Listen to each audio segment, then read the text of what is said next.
All right, I am here with the one and only Jason Ruona of J Concepts. We are here at Thornhill for the 2025 Roar Nationals. I've got a lot of questions for you. We have a limited amount of time, but first and foremost, you've been to so many nationals over the years, representing company, racing. What do you think of this combined format and moving forward? This is probably the way they're going to have to do it in the future, I think, because you can get everybody to get. You can basically do two events at one time. So now it just comes down to how do you work the schedule and the times to kind of make it all happen a little bit easier for the guys that are running four classes. So I think that's probably the way that I would see it going forward, because what ends up happening is they inevitably have the E-Nationals at a track that's just not drawing individually. So I think what this does is it kind of gives everybody the purpose to come out, because everyone wants to run Nitro Buggy. So it kind of gives everyone the purpose to get all the cars ready and do them all at the same time. Now we just have to kind of figure out the first part of the event so the three classes isn't so difficult to kind of get through. And I think that's kind of the key going forward. You're going to have to adjust the time links or the practice or something to give the drivers a little more time. And then I think it'll work overall.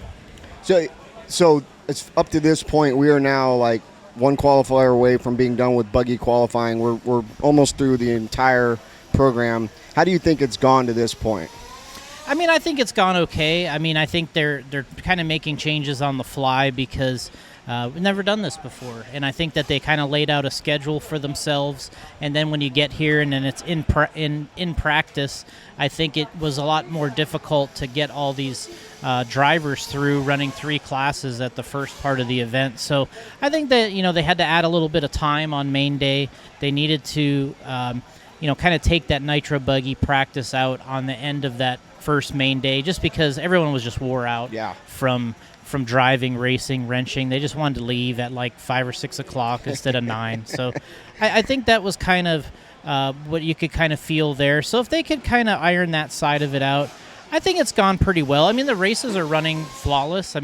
Especially here, once you get to Nitro Buggy and they're 10-minute races, you got the pit stops, the races come up and down. There's no real delays. The way the races are running are perfectly fine with me. Yeah, I agree with you. I think things have gone pretty good considering. All right, so let's talk about the racing, because obviously you have a large contingent of very fast guys and the A and B sort that are doing very well. Dakota just got his second TQ, which will put him TQ overall, I believe. Well, I guess Seth could still get one and possibly take it. So regardless, you have number 1 and number 2 already almost locked down. We'll see. Mayfield's running real good. What do you think of the surface? Obviously, it's a Worlds year. The Worlds are here next year. What's your game plan? Where are we going with tires for moving forward for Worlds in development? I think it just the race is more like a 10-scale race from that perspective. I think way this condition is with the roof over it, they pack the track hard, it grooves in, and it just stays in that condition. It doesn't really deteriorate a lot. We're basically at the same surface that we ran in the Truggy main as we're just running now in Buggy. So from a consistency standpoint, I think that it makes a great surface for this kind of racing. But, I always say it, I love this building. I think it's great that we have these facilities because it makes the race available, rain or shine. And I think that's really what a lot of racers tell me, is that it's a guaranteed event. They can show up.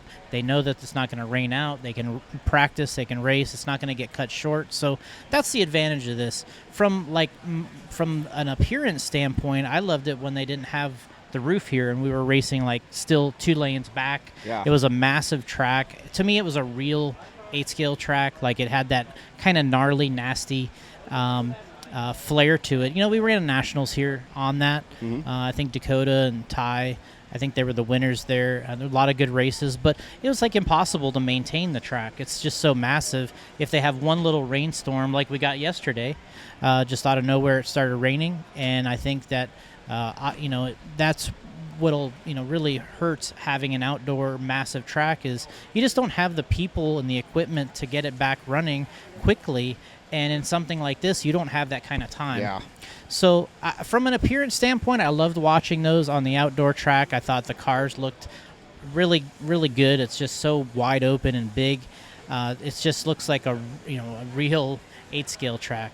Not that this is not, but Yeah. it's different. It's Oh. completely different. I mean, the dirt, I don't know if it's different dirt, but when we were here back then, the dirt was like red-orange, like, we have in Florida or, South Carolina. Yep. We have that red-orange looking dirt, and that's kind of how it looked when we were here before. And now when you look at it, it looks like it's more of a darker brown color. So I don't know if it's different or what they ended up doing, but maybe it just changed over time, and with the roof over, you can't see it. I don't know. But, I mean, as far as a facility, you can see why we've been here 4 times, because it's a guaranteed race, and, Roar and everybody else sees it as that's a big advantage. Yeah, that's the one thing that I take from this is we definitely get the race. And with this, it was the proper year to do this new schedule, because we didn't, God forbid, we did get a rain with no roof, the schedule would be cut short. We'd have to figure something out. But moving forward, because it's, obviously, like you said before, we have to kind of tweak the schedule to make it better. We're not going to be at covered venues all the time, so it has to have something worked into it more than likely to accommodate for a one bad day. Yeah, that's a huge point. Maybe there's times when they can put them together because of that. Because of the roof. Maybe there's times where you're just not going to be able to with the threat of weather. Yeah. I think the other good locations we've had for the Roarnats for 8 scales, obviously we've done it in Chico several times. We've also done it, obviously here LCRC's done a bunch of them, and we've had it there where it starts raining like right at the end. The last one, the last one at LCRC, it rained in it. So that's something that you always got to be concerned about. And then if you kind of build yourself in a corner with all these classes, right? And if you, like you're saying, if you do have the weather, that's a part that you have to factor in, and it might be impossible if you have a weather day in there. Right. Almost like you have to start Monday, work in one bereavement day, or slow down those 3 days and up front, for sure. Well, we've done a bunch of them, and I think the situation is what we're in is, what this event is. I think the drivers really, they want to come and do this. They want to be involved in it, but I think it just makes it, the 2 events really makes people have to decide whether they want to do it or not. And, I just don't think there's enough draw in e-buggy and truggy at every single Roar event to bring out the turnout that it takes to really have the amount of entries that pay all the bills. Yeah. If you're going to have 90 entries, 100 entries, 130 entries, it doesn't really get the job done.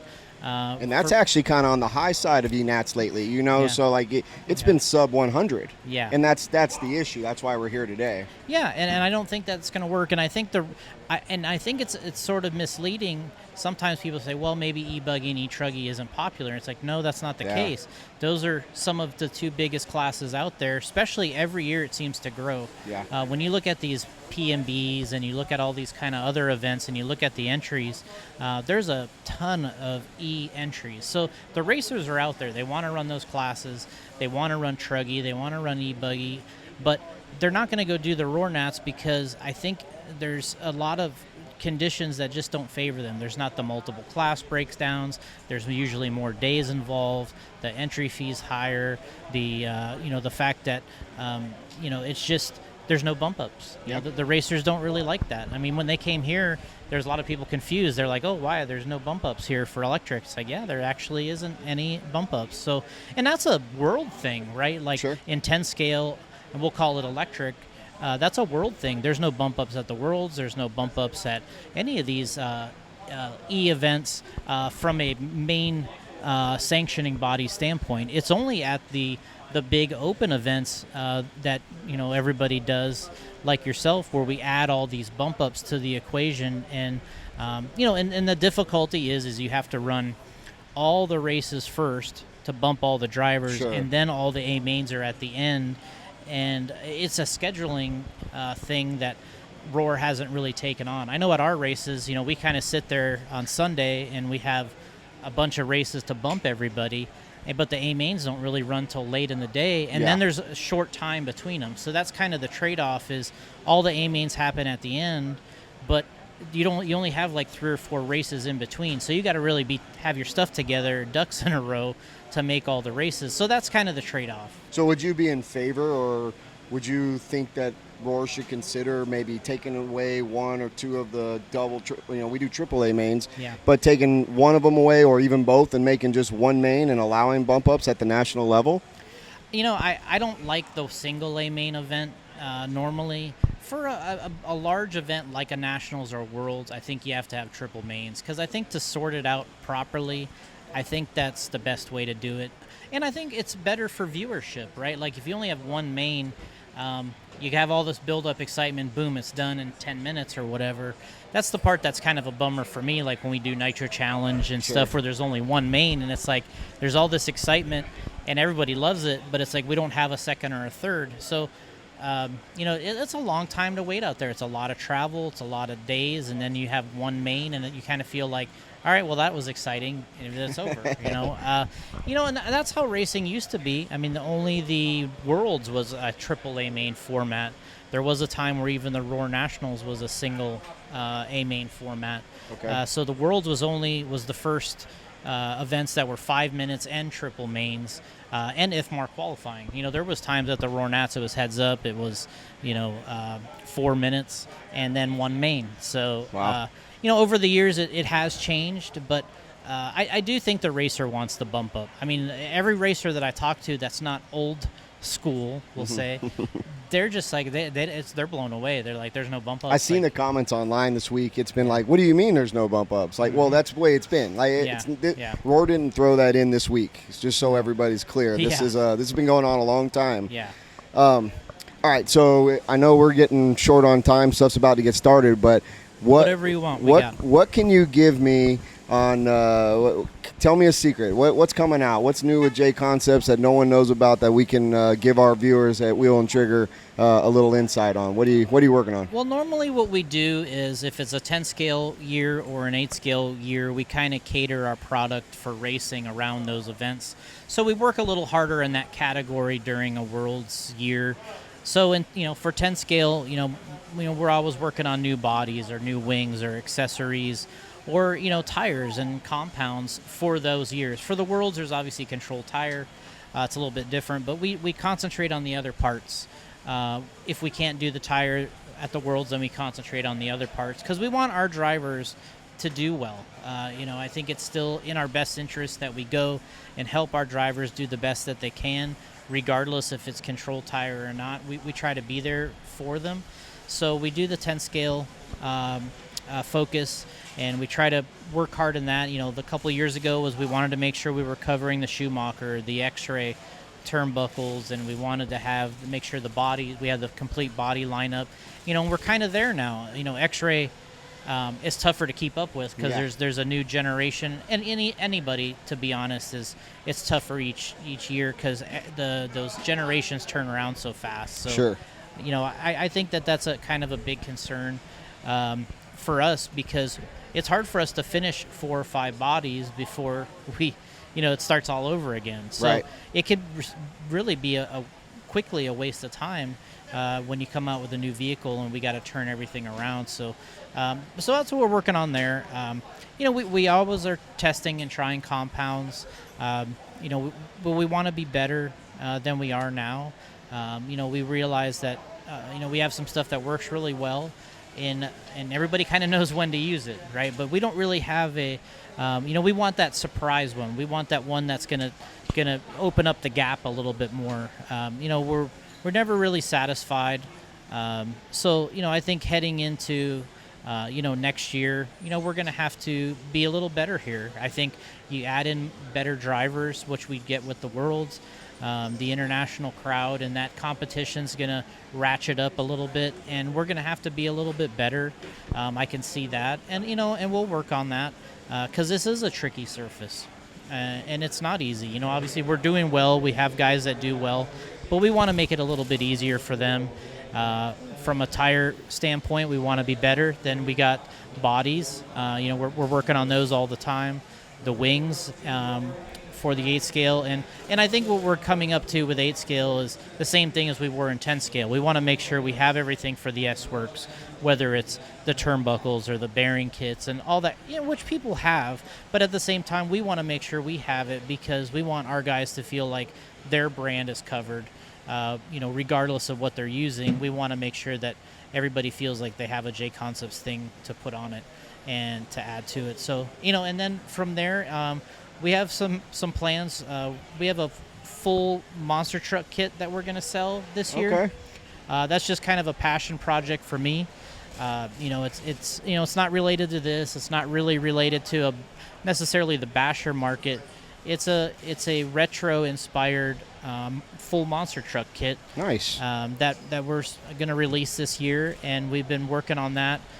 It's been a long time because we try not to make it a priority. It's just kind of like every time we're kind of try to just move it a little bit at a time when we have the opportunity. So that's where we're at there. We're going to release that truck kit this year for the crowd, for the enthusiast that likes that type of vehicle. Sure. This isn't to go out and jump 50 feet at 80 miles an hour. This is to look fun and cool, and it is a racing class out there, retro RC monster truck. So it's fun for me. That's why I got started in RC, so it's a little more of a full circle moment for me. I wouldn't be doing this if it wasn't for those vehicles. So, obviously I spent a ton of time racing, but I spent a lot of time, playing with this stuff before I knew you could race. So it's an opportunity to come back, offer a different product to people that and competition racers that want to do that type of thing, the same kind of thing. And the nostalgic era of the 80s and the 90s is big right now. Sure. People my age, younger than me, like you. Oh, I don't think so. I think we're probably right at the same. In that generation, everyone's kind of nostalgic for the things they had when they were kids or wanted to be a part of. I mean, look at Associated with all their vintage releases, and for me, it's these monster trucks, the real ones and the RC ones that I think it's a market that we've really kind of catered to over probably 10 years now, and I think everybody always asks us, well, how do I get what you have? And we're trying to eliminate the steps and say, instead of doing this and this, it's just one step, build, add your electrical, and go. Nice. So speaking of AE and the re-reads, when can we expect the Ruona re-re from AE? I wasn't really on a racer world champion level like Masami's and Brian Kinwald's and stuff. I raced, of course, in the same races as those guys at the Worlds where they won, but I wasn't the winner. But I raced with them. When Brian won, he was standing next to me in 97. Masami won in 99. He was either next to me or a couple guys over. So I've been in those races with those drivers, but I don't think Associated would necessarily make a Jason Ruona kind of vehicle, although it would be cool, but it wouldn't make any sense. Like, first you got to cover the Clifflets, the Markovitis, the Masami, the Kinwald, and these guys that kind of won a key event at the right time, the Matt Francis, stuff like that. Those are the key guys in those moments that won, and people have the huge draw to that. I think, the funny part is I did a lot of racing, but now people kind of know me more for J Concepts and not my driving or racing, other than when I did the vintage race this year at Hoosier, which was great. So yeah, it looked awesome. Yeah, it was a fantastic event, and I raced there and had a good time. But but that's my crew. That's kind of the generation I raced with for the most part. Some guys were a little earlier than me, but I think what Associated's doing is fun. It's kind of catering to their crowd and catering to their market as what I think is something that we try to do with our products, and I think they'll have more with the key drivers, and maybe there'll be the only thing I could propose is a J Concepts equipped version of a vintage car, right? Or a modern car. Sure. Well, look, I appreciate you sitting here. It's hot. We're in Texas, y'all. It's June. It's hot. There's been a lot going on. We're getting ready to start round 4.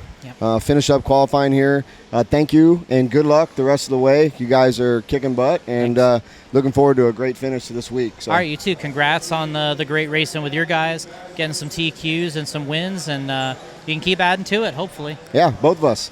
All right, guys, we appreciate it. We'll be back with someone soon. Bye.